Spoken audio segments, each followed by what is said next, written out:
Welcome to the Contractor School. Remember to take good notes as we are in section Definitions, Calculations, Theory, and Plan Sets.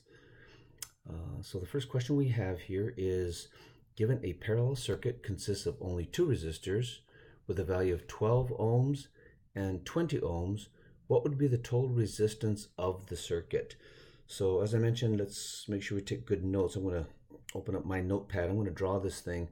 Now, whenever you have an Ohm's law or a circuit analysis question, it's always good to draw the figure first. So in this case, I'm going to go and take out my notepad. You should take out yours and draw this in there as well. So I'm going to go and draw a very simple circuit, right, with two resistive loads. In this case, a 12 ohm load, and then in parallel with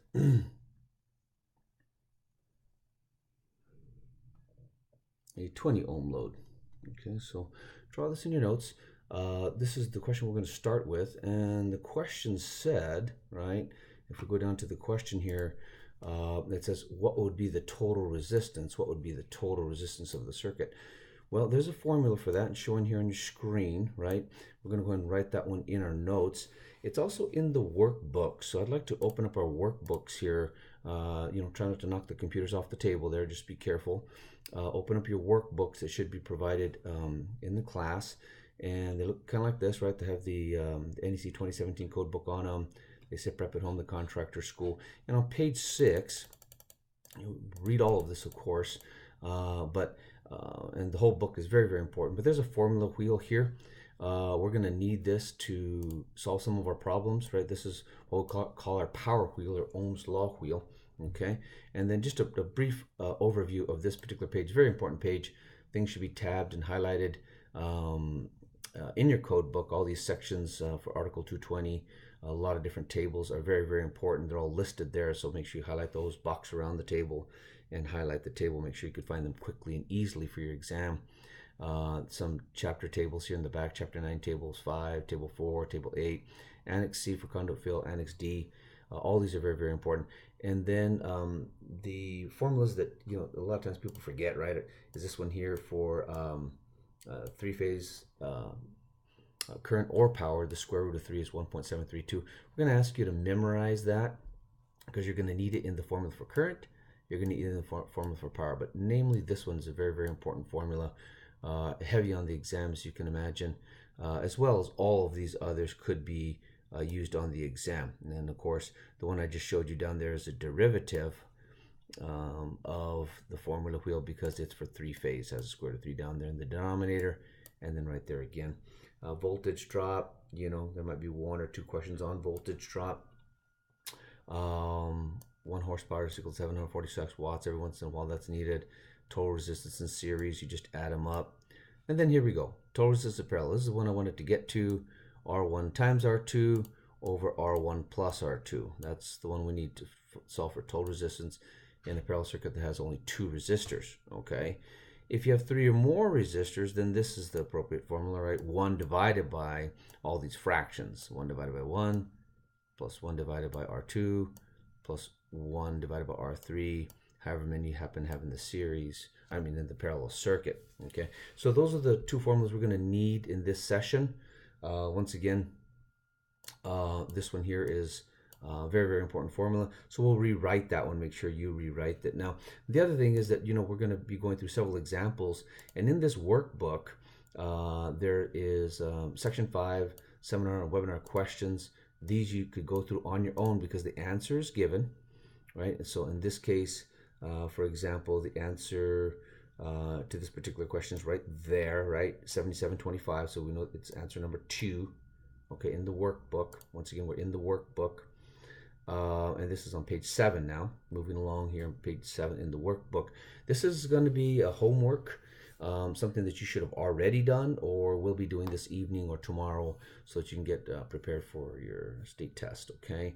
This goes through a lot of the tables, a lot of the math, extremely important workbook, okay? So as we go on here in the workbook, you got question number 2 that's on ranges. Question number 3 is ranges. Question number 4 is sizing for your grounding electrode conductors. That uses, of course, a table that we'll be going to. Sizing for ground electric conductor again is question number 5. Then question 6 moves on to a different table, equipment grounding conductors. Question number 7 is burial depths. Question number 8 is sizing for conductors, given the ampacity of the wire. Question number 9, same thing. The question number 9, by the way, is a very, very good question. I'd like for you to review that. Make sure you're clear on that issue with question number 9. Very important question. If you don't understand it, boy, you're in trouble for this exam, okay? So something you need to do, okay? And a lot of people have trouble on this one, number 10. Make sure you take the time to review this. This is all math that we're going to be going over now. But this is very important that you get Ohm's law straight in the event that you get a 3-phase question, and they ask those like crazy. They really like the 3-phase questions because people forget to put that little number down there. Square root of 3, 1.732 in the denominator. Okay, so try that. Make sure you can get this number on your calculator. Very important. Same thing here. It's a 3-phase problem for Ohm's law. And then we jump to motors. Number 12 is on motor single phase. Number 13 is on motors 3-phase. And then talk about whether or not we use the nameplate to size our overload. And then number 15, we use the tables to size our branch circuit conductor. So you need to really review that. Make sure you go highlight your code book. The article references are always given under the question. So make sure you open up the code book, highlight it, make sure you understand it. If not, call or text the school. Make sure you get your questions answered, okay? Number 16, once again, motors, but this is over current protection, right? This is over current protection. So number 16, very important table for 3052. You need to memorize where that's at, know how to use it. 17 also on motors. And then we get into a little bit of a weird question here. We've got a voltage drop one. Probably won't get too many of those, but 18 is on a voltage drop. 19 is on conduit fill, and 20 is on box fill. And 21 is also on box fill. So these are homework. We're not going to go over them right now. But what I did want to point out is that as we go on to page 13, there's some math notation, stuff that you should be very well aware of, and it should be pretty easy to you.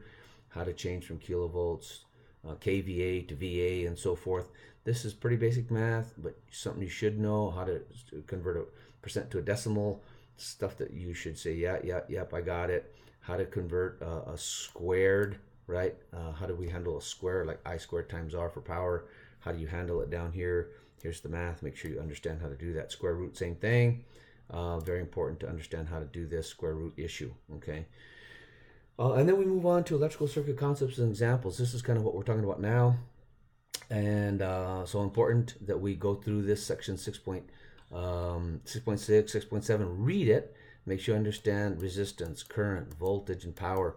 And once again, lo and behold, we got our power wheel. Okay, this is going to be very important, this power wheel, because it allows us to solve for questions that are given to us in words, and we don't have to remember the formula. We have the formula written for us, okay?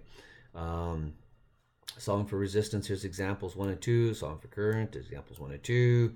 Solving for voltage, example 1 and 2. You should know how to do this by the time you go take your test. Solving for power, 3 different examples, okay? Those should all make sense, right? And then there's some figures. Sometimes you'll get a figure on your exam. So it could pop up in the middle of the screen like this, for example. It shows a series circuit with 3 ohm and 6 ohm in series. How do you solve for various things, like maybe the voltage drop across a load or the power drawn by a load. So there'll be some examples down in here, right? And make sure you understand the rules. Go through the examples. All this should make sense, okay? Moving on to parallel circuits, which is the question that I put up on the board a minute ago. This has a 3 ohm and a 6 ohm in parallel. Well, how do you solve it, right? And lo and behold, there's the formula that we need down here, for R sub t. And it looks like it got that little tab off a little bit, but it's R1 times R2 over R1 plus R2, okay? And then some examples, right? Using the parallel circuit, given some examples here. And example 1 through 4, make sure you go through those and you're clear on that, okay? And here's all the answers right here, kind of like a little answer key, okay? And then lastly, supplemental electrical questions. The last handful of pages, last 3 pages are just a bunch of questions on, that you utilize math and your calculator and possibly your code book, but mainly math, making sure that you can do the math, okay? And there looks like there's a total of 36 questions. Okay, and then an answer key at the end for that supplemental math. Okay, so once again, the workbook is important. I would go ahead and, for this lecture, go ahead and keep open page 6 because it has the formula. We will be needing that for this particular lecture. Okay, I'll see if I can blow it up a little bit here, make sure everyone can see it, because that's the one we need now. Okay, so let's go ahead and get back to the question now. Now, once again, given that a parallel circuit consists of only two resistors with a value of 12 ohms and 20 ohms, what would be the total resistance of the circuit? Well, that's what we're working with here. And so if we go back to our notepad, and all we're going to do is calculate total resistance, well, that shouldn't be too hard, right? We got 12 ohms and 20 ohms in parallel. So wouldn't we use the formula, right? If we want to develop a new circuit, right? Let's just draw it again here. We want to do what we call R sub T, right? For total resistance, right? Wouldn't it be R1 times R2 divided by R1 plus R2? Sure. Okay, so this is just basic math, right? Let's just go ahead and knock this thing out. Now R1, let's call it over here, right? Let's call this one R1 and this one R2, right? So wouldn't it be 12 times 20 divided by 12 plus 20? Okay, so let's go ahead and pull up a calculator here, make sure we can do this thing. I'll pull up my calculator, you pull up yours, right? And we go 12 times 20, and then we write that number down, 240, right? So we got 240 divided by, and we got to pull up the calculator one more time, make sure we got this thing, 12 plus 20, we could probably do that one in our head, right? Should be 32, that's correct. So we put 32 there, and then we divide the two numbers, right? So just go ahead and clear your calculator, and 240 divided by 32 is 7.5. So anytime we have an answer here in the class, make sure you kind of put a box around it, put a star by it or whatever. That is the potential answer to a state test question. Okay, very good. So moving on, let's go on to another one here. Calculate the total circuit ampacity. That's a little bit different. It's not just Ohm's law for total resistance, but calculate the total circuit ampacity in a circuit that is operating on a source voltage of 480. Okay, that's our source, and has three following resistive loads connected in parallel. Okay, so once again, I do really suggest we draw the diagram. Okay, I think it makes a whole lot of sense to me. As a matter of fact, let's see if we can't do something like this. Maybe I can make this a little bit more visible for y'all. We'll see if I don't mess it up here. See if we can't put it here in the bottom at least. Nope, it's going to disappear. Okay, that's not going to work. Well, that's okay. So what we'll do is we'll just go ahead and draw the figure once again in our notes. I think that makes a lot more sense. That way you could take this with you out of the class to study, and I'd strongly recommend you do that. So you just put a gentle line here. We're on to the next question. So this one was a 480. So let's go ahead and write that in there. Right, this one was a 480 volt source, right? And in this case, it had three loads, right? So let's just draw them in there, right? You don't have to be an artist here. Just do the best you can to get it in there quickly and keep up with the lecture, okay? So three resistive loads, draw that in your notes, right? And the values were 40 ohms, 100 ohms, and then 200 ohms, okay? So once again, 40, 100, and 200. Now, as we did before, the first thing you really do need to do is you need to figure out the total resistance, right? Because we need to do that. So let's go ahead and draw it again. We got a source, once again, still 480, right? 480 volts. And we got one resistive load, right? We called that R sub T, or total resistance, before. So we got the 480 volt source hooked to only one load, right? R sub T, with a value of, now the formula is going to change here. Now here, this one here, notice this formula up here that we used, right? This formula up here that we used, is for only 2 loads, right? In parallel, of course. Now, the next formula that we need to understand is the formula for 3 resistive loads, right? So it's quite easy, actually. Just put a big 1 there. And then you, in the denominator, you got some fractions, right?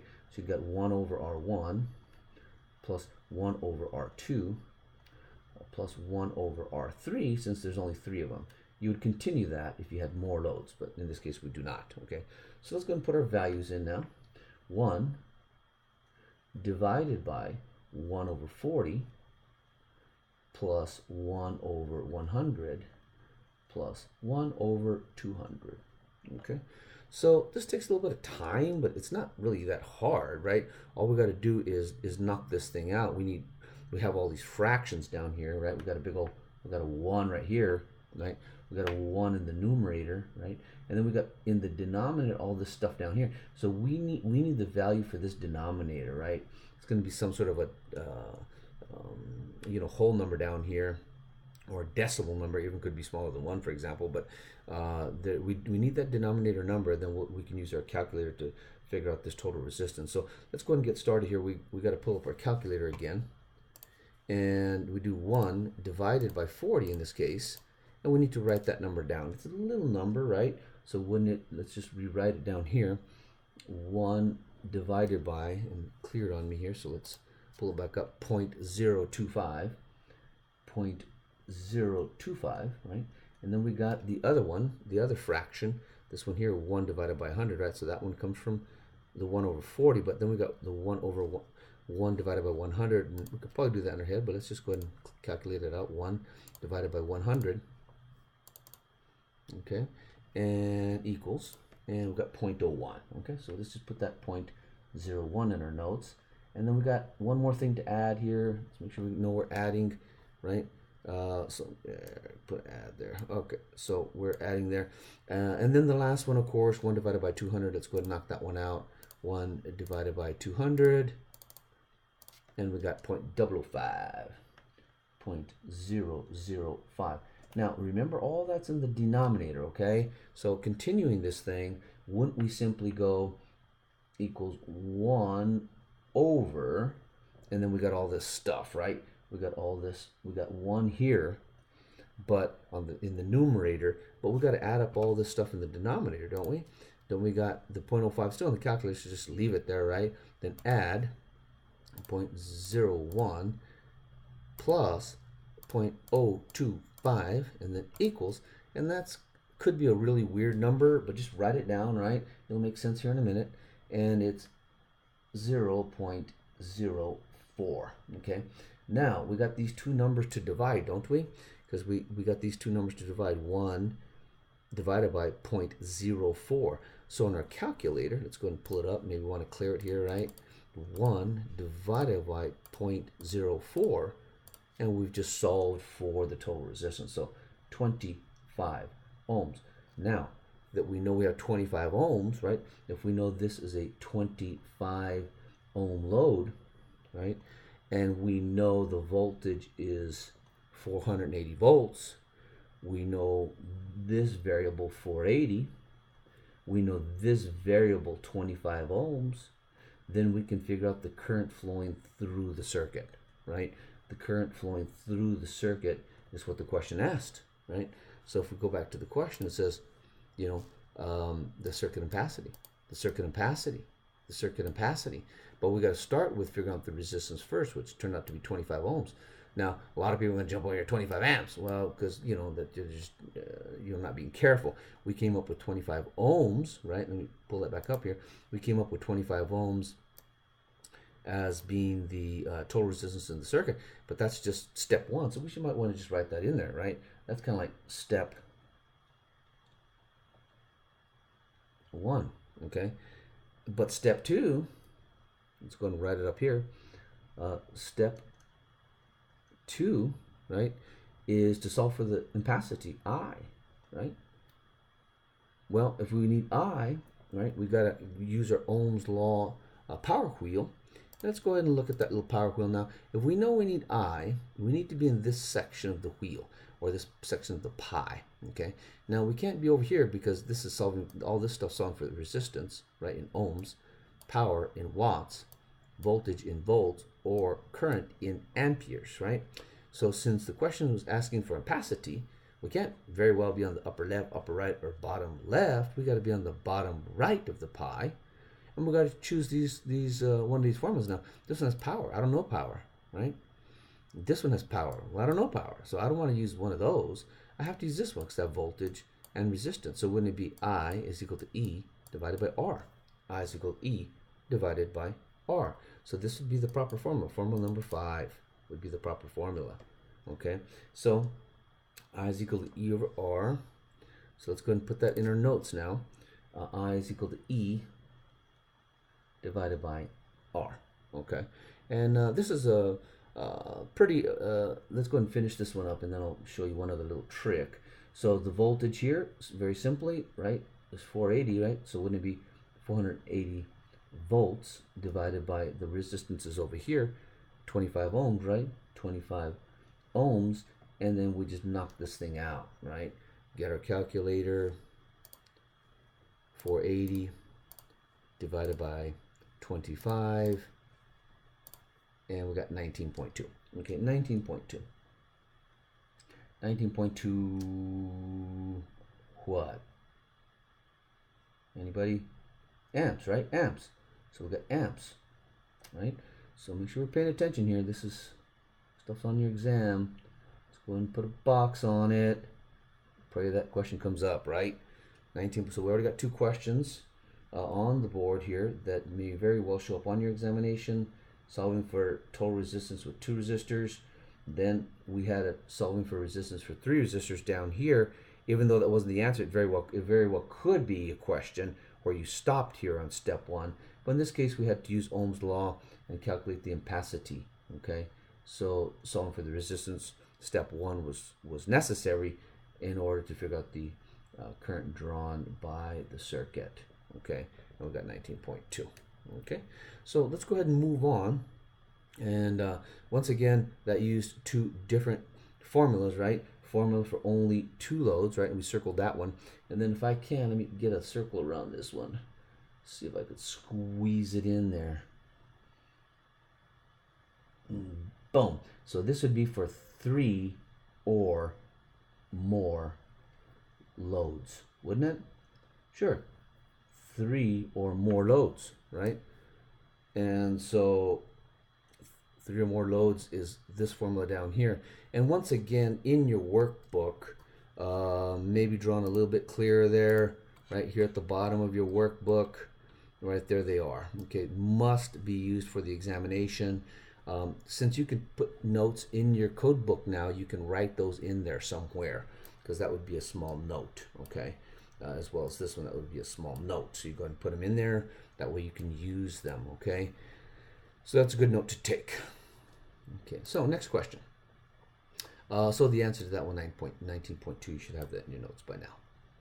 Okay, one more second to take one more read through the question if you like. Calculate the total circuit ampacity in a circuit that is operating on a source voltage of 480 volts and has the three following resistive loads connected in a parallel circuit configuration. 1, 2, and 3, 40, 100, and 200 ohms. Correct answer, 19.2 amperes. Okay, very good. So that's how you'd solve that one. Let's go ahead and do one more here. Using the power wheel or Ohm's law theory, what would be the calculated power drawn by a circuit that has a total resistance of 6 ohms and a total ampacity of 12 amperes flowing through the circuit? Interesting. Okay, so this one's a little bit different, right? This one's a little bit different. So let's go ahead and get a new page here. I'm going to have to get a new page on my notepad here, so just bear with me here. Okay, so the question said it was a total of 6 ohms and 12 amps flowing through the circuit. So let's just go ahead and draw a circuit, just a general circuit, right? Draw this one in your notes. We don't know what the voltage is, but we really don't need to know, right? But what was given to us, however, it was the resistance, right? It said that there was 6 ohms, and it makes so much sense to just draw the picture, you guys. Of course, we'll put the words back up here in a minute, but drawing the picture is worth 1,000 words, right? A picture's worth 1,000 words. We all heard that as a child. 6 ohm load, and it has 12 amperes flowing through it. Well, let's go and draw that, right? Kind of like this, right? 12 amps, right? So if it has 12 amps flowing through the circuit, right? 12 amps flowing through the circuit, and it has 6 ohm resistive load, well, couldn't we use Ohm's law? Sure, we can use Ohm's law, right? So if we get the formula wheel back out, and like I told you, you'll be using this quite a bit, 5 or 6 times. I mean, hopefully 10 times, right? Because these are so easy. After you've done this a while, they'll become pretty easy, believe me. Now the question was asking for watts. Let's put that one back up there one more, because I want to show you a little hint, right? You see how it says watts here? If it says watts, 2 watts, 12 watts, 144 watts, 864 watts, you don't know really what the correct answer is, but you know what the question is based on the units. The units are watts. The units are watts. The units are watts, right? So if that's what the units are, you know it's asking for power. It's asking for power. So you got to be here in the upper left of the wheel. Now, what are the givens? What are the givens in the question? The givens in the questions are resistance in ohms and ampacity of 12 amps. Okay, so if that's the case, right? Going back here, we know resistance, right? And we know the ampacity. Then all we got to do is choose the proper proper formula. This one has voltage. Remember I mentioned a minute, we don't have the voltage. The question didn't say. So if we don't know the voltage, we don't know the voltage. But we don't need to, because we have one unknown, in this case watts of power. That's our unknown. And then there'll always be 2 givens, right? And what was given was 6 ohms, R, and 12 amperes, I, right? So wouldn't it be I squared times R, right? And some formula wheels might say R times I squared. It's the same formula. So formula number 10, in this case from the wheel from the workbook, I squared times R. It's the proper formula, formula number 10, okay? So going back to our notepad here, if we go ahead and write that, power is equal to I squared times R, and I guarantee that's going to be on the test. That's simply I times R. It's one of their favorite formulas to have on the exam, okay? I times R, okay? Just multiply them. It's pretty simple, right? That's a multiply. Put a big blob there. Make sure we can see it. That's just simply a multiply, right? You could also write it like this. Couldn't you write it R times I times I? It says the same thing, doesn't it? It's the resistance times the current, okay? So regardless of what wheel you're using and how it's phrased, our unknown is power in watts, and our givens are resistance and ampacity, okay? So that's the formula that we need. So let's go ahead and plug in our values here and wrap this thing up. Let's go ahead and do it in this format. That's fine. It really doesn't matter. Well, let's put it I squared times R. I kind of like it like that. I squared times R, which is equal to I times R, right? The I is 12 amps times 12 amps times 6 ohms. And then we just use our calculator there. Knock this thing out, right? 12 times 12 times 6, 864. So let's go ahead and put that in our notes. So power is equal to 864 watts. Put a box around it. Make sure you can remember that one come test time. Okay, so when we come back to this section, we'll continue on this question right here. Calculate the electric heater load of a circuit that consumes 6 amps of current if the load is a resistive load of 20 ohms. I appreciate your time.